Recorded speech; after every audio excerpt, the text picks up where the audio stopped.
Today, I'm going to be digging deep into the professional background of special counsel Robert Mueller and debunking the narrative that he's this rock-solid man of integrity.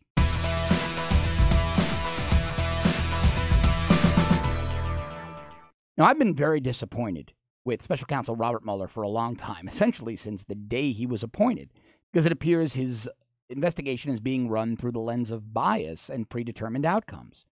I've been digging into his background. I've been really looking into this guy. Who is he? We've always heard that he's this great law enforcement guy, this rock-solid, integralist prosecutor. He's flawless. He makes no mistakes. Everything Robert Mueller does is done perfectly.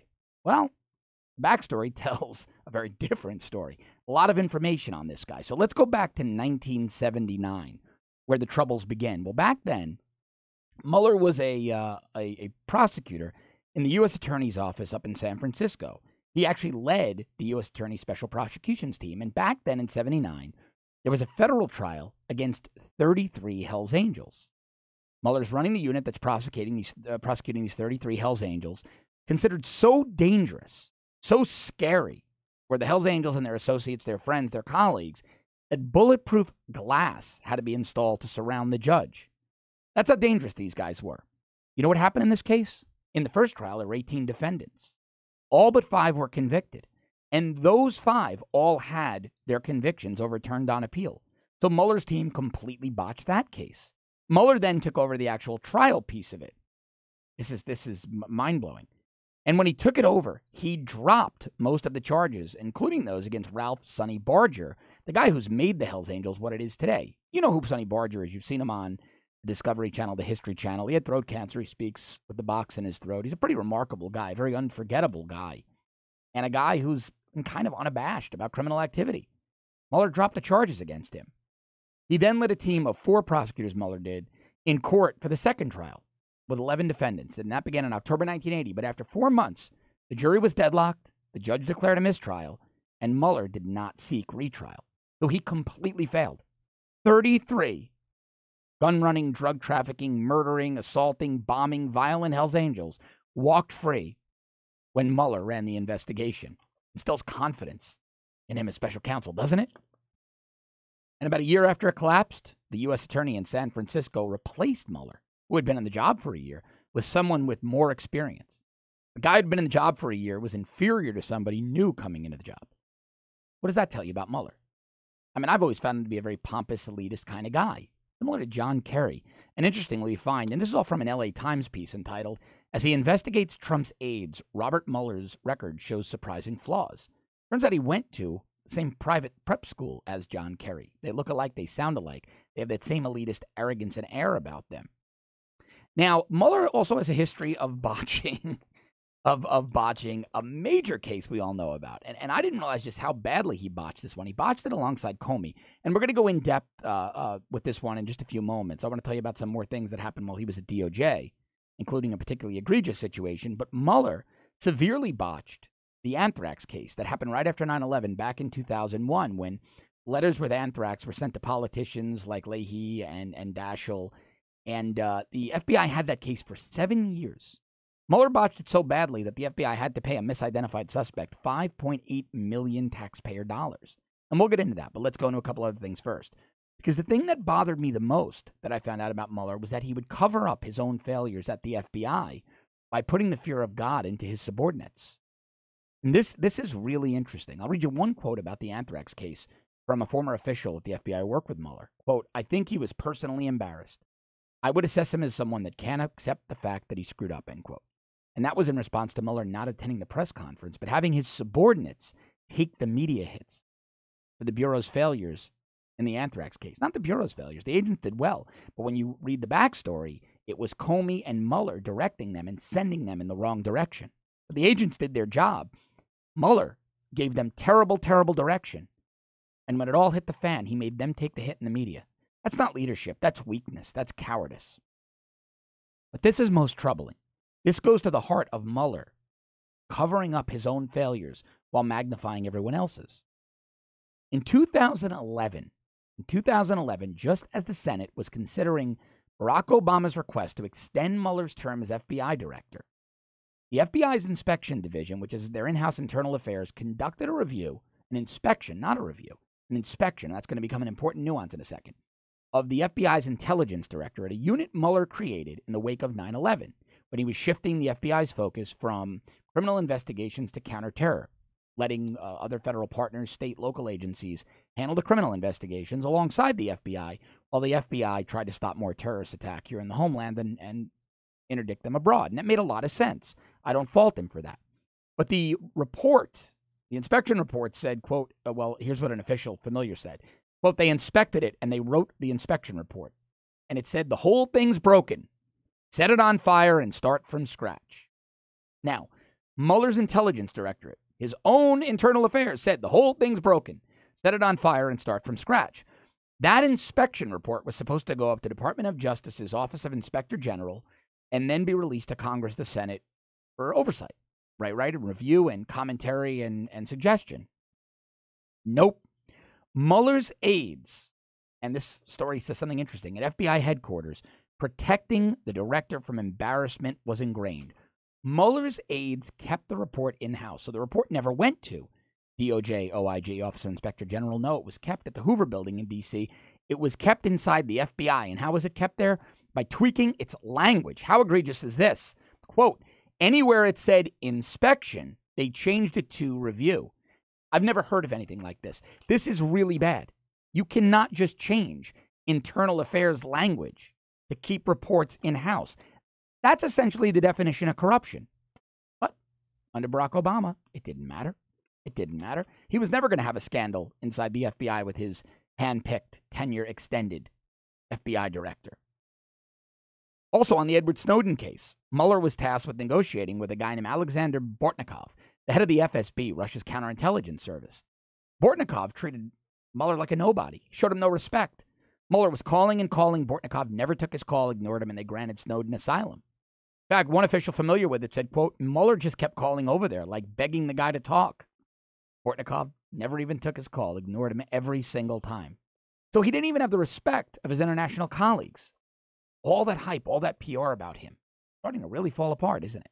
Now, the Anthrax case, let's go back to 2001. I didn't even know how bad this was. The Orange County Register had a great op-ed written by a guy who detailed this case. The Anthrax case, you remember this. Somebody was anonymously sending letters laced with anthrax to politicians, like I said, Patrick Leahy and Tom Daschle, at the time Democrats, and other public officials. And the FBI jumps on the case. They immediately focused on a guy named Hatfill, a guy named Stephen Hatfill, because they felt that he worked in the facility.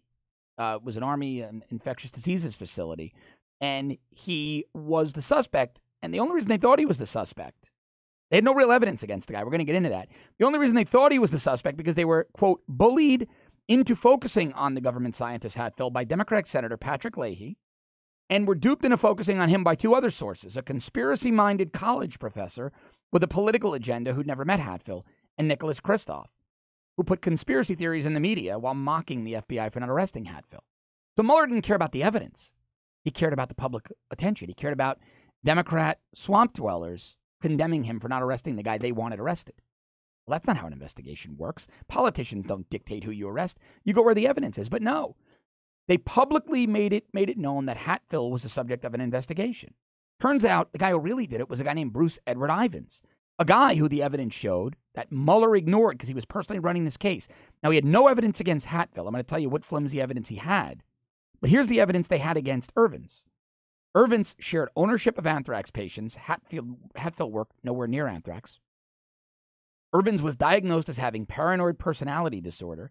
He had a habit of stalking and threatening people with anonymous letters, including the woman who tipped the FBI off to Irvins being the killer. They ignored all that. The piece goes on to say, and I'm laughing, it's not funny what they did to this guy. So what evidence did the FBI have against Hatfill? There was none. So the agency did a Hail Mary. And what they did, this is mind-blowing to me. They brought in two bloodhounds because the handlers claim these dogs could smell Hatfill's scent on the letters and envelopes in which the anthrax was sent. So they bring the dogs to Hatfill. He pets the dogs. They're cute little bloodhounds. The dogs get all happy and start wagging their tails, and their handlers say, yup, they indicated Hatfill's your guy. Now, what the FBI didn't do was what a local journalist from California did do, researched the credibility of those dogs and the handlers. Well, it turns out that they had none in the state of California. In fact, a California judge tossed out a murder conviction that was obtained on the use of those dogs, calling the dog's handler as, quote, as biased as any witness that this court has ever seen. In other words, the guy made his dogs right with his testimony because he wanted to be in the good graces of the FBI. So when the FBI said to him, hey, wink, wink, Hatfield's our guy, right? Aren't your dogs saying that? The dog merely wagging their tail was an indication that Hatfield was the guy. It was insane. Now, how do we know Hatfield wasn't the guy? Well, 7 years later, in 2008, when Bruce Edward Irvins found out that he was going to be arrested for sending the anthrax, he killed himself.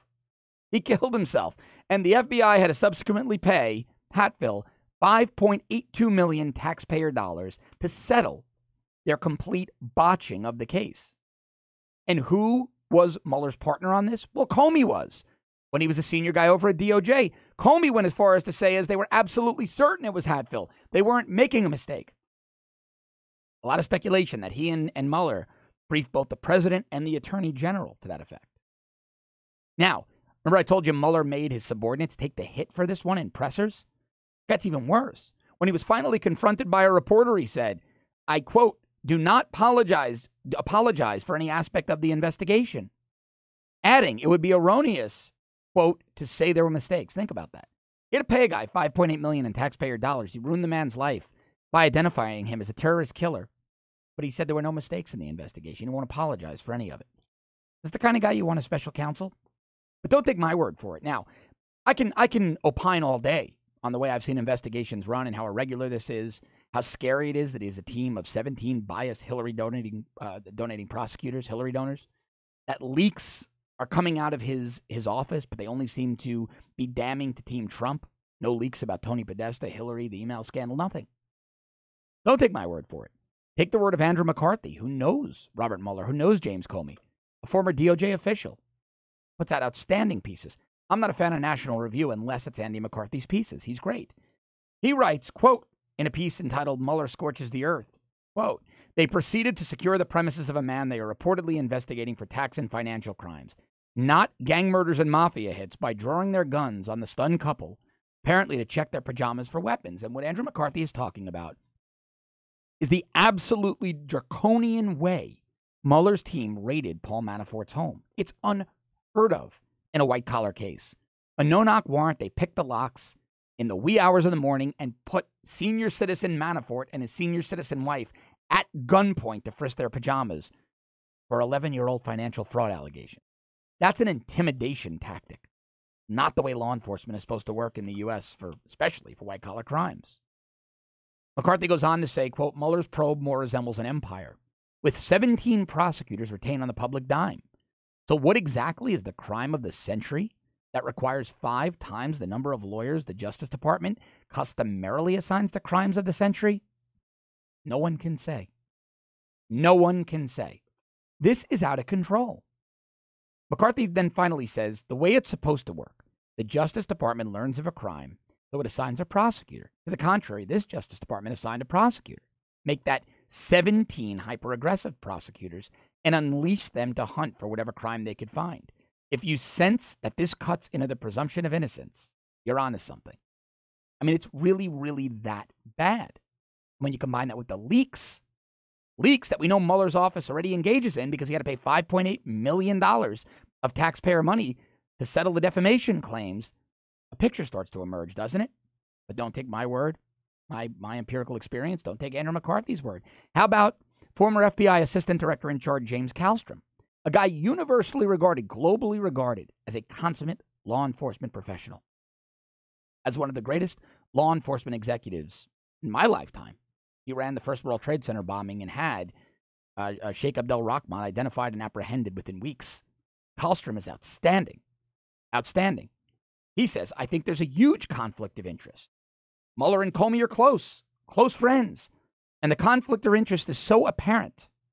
What crime are they going to be investigating? There's not even an articulated crime. These are all James Kallstrom's words in an interview with Laura Ingraham. He was really surprised. He said, I was really surprised knowing that Bob Mueller, and I was on his advisory council for almost a decade, I was shocked that he would actually accept it, the role of special counsel, because of his conflict of interest. Hallstrom keeps going on and on and on, and he questions Comey. He says Comey should have resigned the day Loretta Lynch asked him to change the Hillary investigation from investigation to matter. But why would that matter to a guy like Mueller, right? He's not going to look at that because he changed the internal investigation that painted him as flawed from inspection to review. It all ties together. It all ties together. Hallstrom ended his interview by saying something, and I think it's a really good way to end the show today. He said, it's really time for the leadership, Republican leadership in the Congress, to say, enough is enough. How many more witnesses have to come forward and say there's nothing there? How many more innocent people have to be bankrupted with legal fees? How much more time does the public have to waste? How many more false fake news hits does the president have to take about non-existent Trump-Russia collusion before Mueller's arguably unconstitutional, far outside its scope, exorbitantly expensive witch hunt is put to bed? If you like this content, I want to keep bringing it to you. Please subscribe to our premium service at www.therebel.media/shows. If you're already subscribing, thanks very much. I'll be back with you tomorrow. Thanks for watching.